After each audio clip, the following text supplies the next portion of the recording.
नमस्कार, स्वागत है आपका 99 न्यूज में और इस वक्त आपके साथ मैं हूं दीपाली श्री। भारत में कोरोना वायरस के नए मामले जिस रफ्तार से बढ़ रहे हैं, ठीक होने वाले मरीजों की संख्या उससे कई ज्यादा है। देश में कोरोना वायरस के कुल मामले 71 लाख को पार कर गए हैं। हालांकि इसमें से 86% लोगों पूरी तरह से ठीक हो चुके हैं। देश में कोरोना वायरस संक्रमण के फिलहाल 8,61,853 सक्रिय मामले ही बचे हैं। आज लगातार 10वां दिन है जब 1000 से कम मरीजों की मौत दर्ज की गई है। स्वास्थ्य मंत्रालय की तरफ से सुबह 8 जारी आंकड़ों के मुताबिक बीते 24 घंटे के दौरान 71,559 मरीज ठीक हुए हैं और स्वस्थ होने वाले मरीजों की संख्या 61,49,535 हो गई है।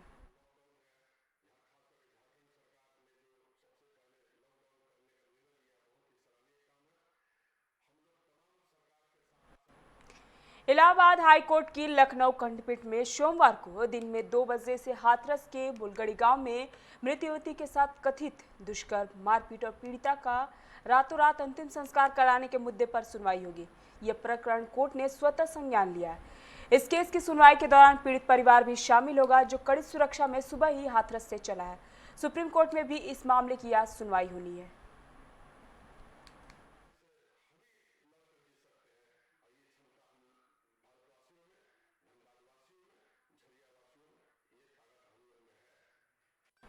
झारखंड में कोरोना का ही रफ्तार कम हो रही है। पिछले 10 दिनों में राज्य में रोजाना 1000 से कम मरीज मिल रहे हैं। 2 अक्टूबर से लेकर 11 अक्टूबर तक राज्य में 7,861 कोरोना के नए मरीज मिले हैं, जबकि इतने ही दिनों में 10,018 कोरोना संक्रमितों के स्वस्थ होने के बाद उन्हें अस्पताल से छुट्टी दे दी गई है। राज्य में कोरोना संक्रमित मरीजों की संख्या बढ़कर 92,525 हो गई है, जबकि रिकवरी रेट बढ़कर 90% के पार पहुंच गई है। कुल मरीजों में से 83,571 मरीज अब तक घर लौट चुके हैं। राज्य के विभिन्न कोविड सेंटर में अब 8,167 एक्टिव केस रह गए हैं, जिनका इलाज जारी है।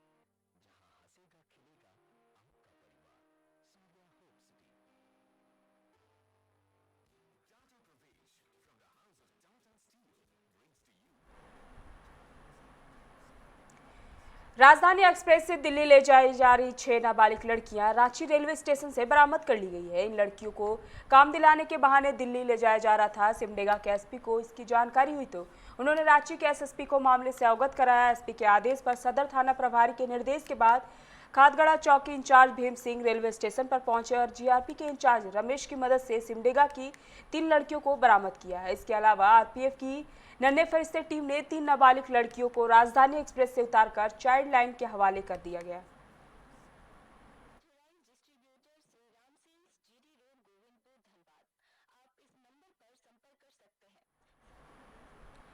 जनवरी से जून के बीच घरेलू उड़ाने वाले एयरपोर्ट पर हुए कस्टमर सेटिस्फैक्शन सर्वे में रांची का बिरसा मुंडा एयरपोर्ट देश भर में अव्वल आया। रांची एयरपोर्ट को 4.79 नंबर मिले हैं। रांची को जन सुविधाओं के मामले में अन्य एयरपोर्ट से बेहतर माना गया है। गौरतलब है कि पिछले राउंड में रांची सर्वे में शामिल नहीं था। इस बार रांची को पहली बार सर्वे में शामिल किया गया है और उसने पहले स्थान पर कब्जा भी जमा लिया है। इस बार के सर्वे में बिहार के गया एयरपोर्ट को रांची के बाद दूसरा स्थान मिला है।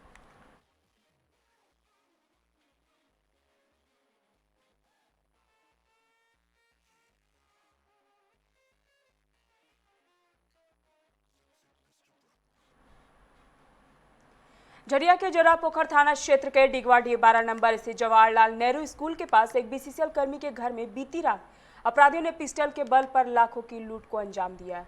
भुक्तभोगी अर्जुन राम पुटकी में इंजीनियरिंग के पद पर कार्यरत है।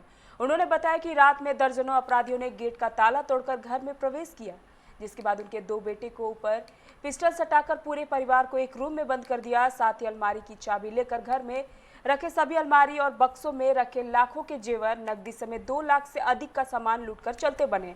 साथ ही जान से मारने की धमकी भी मिली है।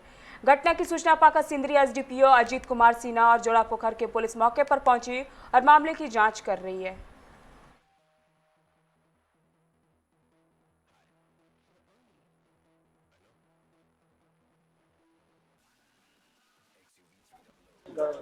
ताला तोड़ करके घुस गया। उसके बाद घुस करके सबको अलग अलग कब्जे में कर लिया।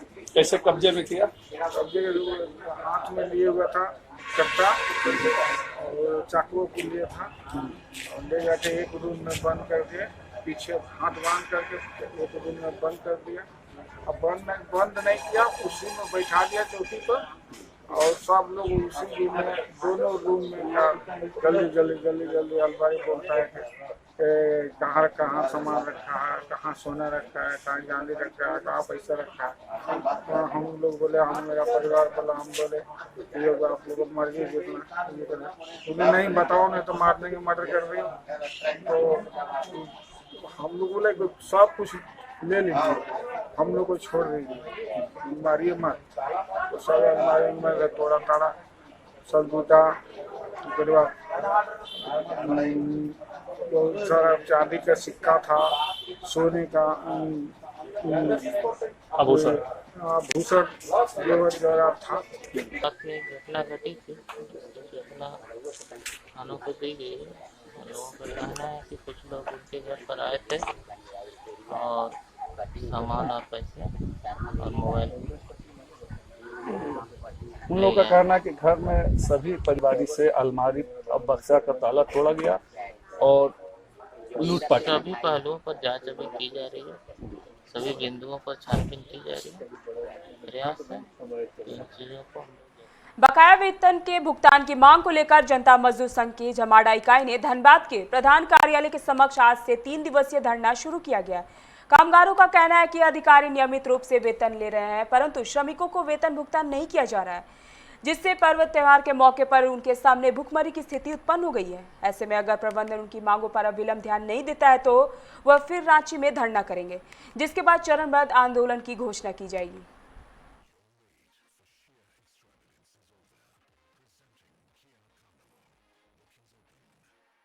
हम सभी कर्मी जो है भूखे मर रहे हैं, दवा और खाने के बिना मरते जा रहे हैं और पदाधिकारी लोग जो है प्रत्येक माह वेतन ले रहा है, मगर हम लोग का वेतन जो है 2 माह 3 महीना बीच करके 1 माह का वेतन जो है इसी बीच करते करते 46 माह का बकाया वेतन हो गया है। जब भी माडा प्रबंधन से बात करने के लिए जाते हैं हम लोग तो कहते हैं कि वित्तीय स्थिति ठीक नहीं, परंतु उनके लिए वित्तीय स्थिति ठीक है कि प्रत्येक माह ले रहे हैं। नया प्लांट बन रहा है, पुराना प्लांट गिर रहा है, मोटर पंप जल रहा है, कोई देखने वाला नहीं है।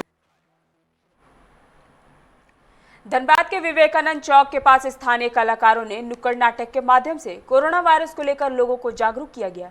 कलाकारों ने नाटक के माध्यम से लोगों को मास्क, सैनिटाइजर, सामाजिक दूरी जैसे कई अहम जानकारियां दी ताकि लोग कोरोना से बच सके। कला निकेतन के डिस्ट्रिक्ट कोऑर्डिनेटर आशीष प्रसाद सिन्हा ने बताया कि जिला प्रशासन कोविड-19 कोरोना को लेकर लोगों को विभिन्न तरह से जानकारी दे रही है। हमने उनके प्रयास को आगे बढ़ाते नुक्कड़ नाटक के माध्यम से लोगों को जागरूक करने का निर्णय लिया है।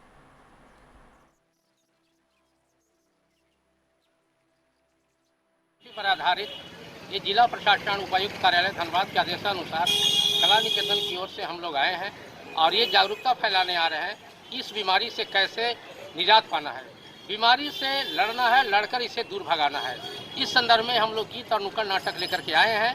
जन जागरूकता अभियान के तहत हम लोग इसको विशेष प्रचार प्रसार करके लोगों को जागरूक करने का प्रयास कर रहे हैं। बागमारा के जुगता 11 नंबर निवासी राजद के वरीय नेता सुखदेव विद्रोही पर रविवार शाम जानलेवा हमला हुआ। घटना सुखदेव के घर से कुछ दूरी पर आउटसोर्सिंग पद पर अवस्थित उनके कार्यालय के पास हुई है।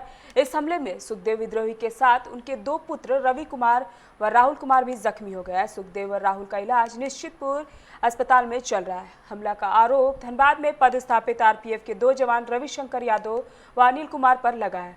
दोनों आरोपी जवान जोगता में थाना में है। सुखदेव पर हमले में उनके मोहल्ले के लोग काफी आक्रोशित हैं।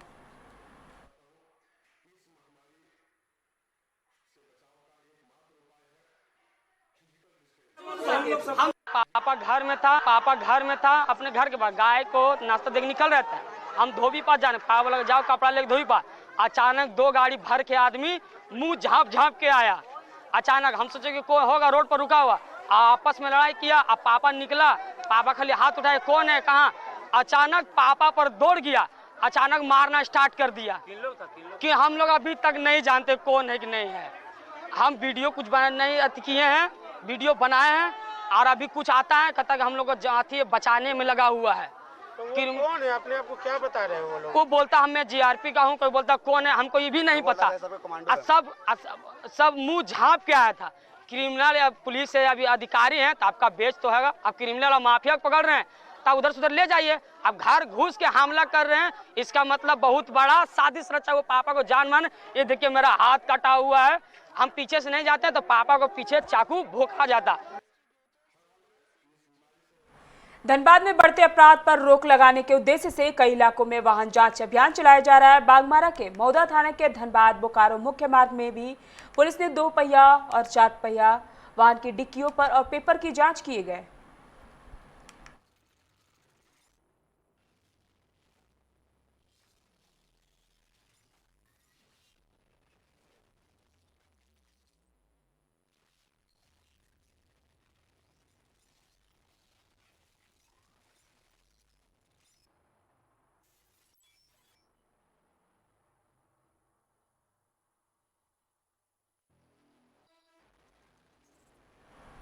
हजारीबाग जिले के बरकट्टा के गौरहर थाना क्षेत्र के सूरजकुंड पेट्रोल पंप के समीप सड़क के किनारे खड़े एक ट्रक में तेज रफ्तार कार ने टक्कर मार दी। इस हादसे में 50 वर्षीय स्मिता पासवान और उनके 28 वर्षीय बेटे सनोज पासवान पिता सौ महाराज पासवान की मौत हो गई है। जानकारी के मुताबिक स्मिता पासवान अपने परिवार के साथ औरंगाबाद से आसनसोल जा रही थी। इसी दौरान सुबह 4 बजे यह भीषण सड़क हादसा हो गया। लोहरदगा गुमला मुख्य पथ पर स्नेहा चौक के पास खड़ी हुंडई वेन्यू कार संख्या JS01 DS 8965 में अपराधियों ने आग लगा दी, इससे कार का अगला हिस्सा पूरी तरह से जलकर खाक हो गया। कार के मालिक संदीप कुमार साहू और आसपास के लोगों को कार जलने की जानकारी कार के टायर फटने के बाद हुई। इसके बाद संदीप और उसके स्वजन के साथ आसपास के लोग वहां पहुंचे और जल रहे कार को बुझाने का प्रयास किया। हालांकि कार का अगला भाग पूरी तरह से जल चुका था। घटना रात 12 बजे की बताई जा रही है।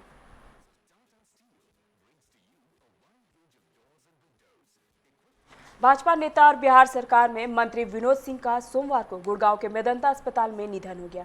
कोरोना पॉजिटिव होने के कारण विनोद सिंह लंबे समय से बीमार चल रहे थे। विनोद सिंह की मौत ब्रेन हैमरेज हुई है। विनोद सिंह की पत्नी निशा सिंह और उनकी जगह पहले ही प्राणपुर से विधानसभा चुनाव का टिकट दे रखा था। बिहार के पिछड़ा अति पिछड़ा कल्याण मंत्री विनोद सिंह को 16 अगस्त को एयर एम्बुलेंस से दिल्ली ले जाया गया था।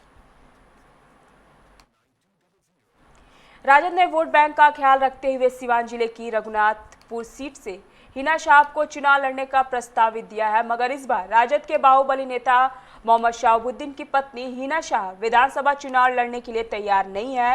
राजद उनसे सहमति मिलने का इंतजार कर रहे थे। उन्हें रघुनाथपुर सीट से लड़ने का प्रस्ताव दिया गया था, किंतु हिना ने अपने करीबी हरिशंकर यादव की दावेदारी पर ही मुहर लगा दी। पिछली बार ही हिना ने हरिशंकर को ही लड़ाया और जिताया भी था। हिना शाह खुद 2009, 2014 और 2019 लोकसभा चुनाव हार चुकी है।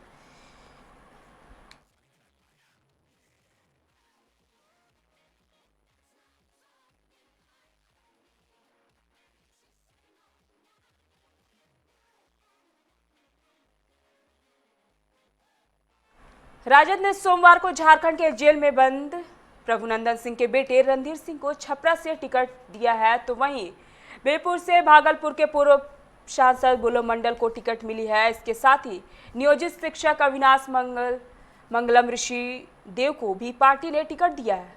वहीं रानीगंज से चुनाव लड़ेंगे लालू यादव के बेहद करीबी रहे भोला यादव का हायाघाट से टिकट मिली है। पिछली बार वो बहादुरपुर से चुनाव लड़े थे। शाहबुद्दीन के बेहद करीबी हरिशंकर यादव को रघुनाथपुर से आरजेडी का सिंबल मिल चुका है। अभी के बुलेटिन में फिलहाल इतना ही। तमाम खबरों के लिए आप बने रहे 99 न्यूज के साथ। नमस्कार।